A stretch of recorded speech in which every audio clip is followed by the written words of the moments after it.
Greetings.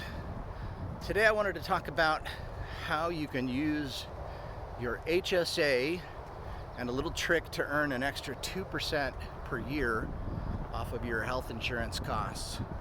So I love HSAs. As I've studied, it's become apparent that the HSA is one of the most powerful investment funds that there is out there, because funds that go in to an HSA, you don't pay federal tax, don't pay state tax.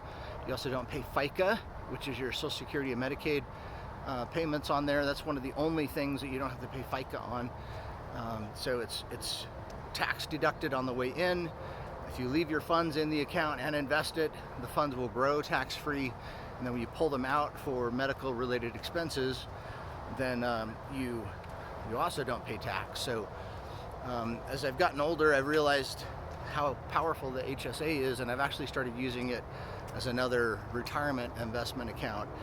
So rather than using the little debit card they give you from the HSA to pay off any health expenses, I've actually just been saving it, and told the wife and kids, don't use that card, just hide it.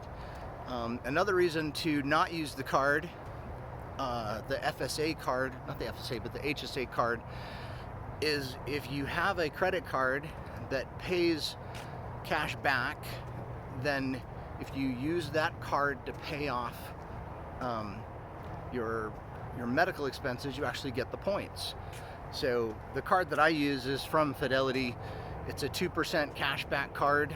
All the points go directly into my investment account, and it's 2%. So instead of using the HSA card, you use your own credit card for any medical expenses, and then you earn 2% on any medical expenses. Now 2% isn't a lot, but it's more than nothing. So in this world of trying to get investment gains, every little gain helps. So instead of using your HSA debit card, use your own credit card to pay off those medical expenses. Now, if you don't have enough to float those charges for the year, you can always just turn around and take a withdrawal from your HSA, and any withdrawal, as long as it's for a bona fide medical expense, does not count as a tax issue. So just pay with your credit card and then reimburse yourself for that same expense, and it all works out the same. But with a cashback credit card, you earn the points back. And so as I mentioned, Fidelity has a really nice card, 2% cash back. I know there's a lot of other cards out there that do different things. I recently looked at Robinhood's credit card, and they have one that will pay 3% cash back. I recently got a Robinhood account. I'm not sure if I want to do the 3% card back. I don't necessarily trust Robinhood. I figure they're watching you, trying to get investment, information by watching what you spend. But then again, Fidelity's probably doing the same thing with their 2% cashback card. So it's probably not a big deal. But yeah, 3% with a Robinhood cashback card is interesting. Fidelity has a 2% cashback card. But if you just use those cards to pay for your medical expenses, then you get those points, which is great. So that's another way of earning 2% on all of your medical expenses. And for the HSA, I thought I'd mention that you don't have to reimburse yourself in the year that you have a medical expense, and you can just save the receipts and choose when you want to reimburse yourself. And that's something I started doing.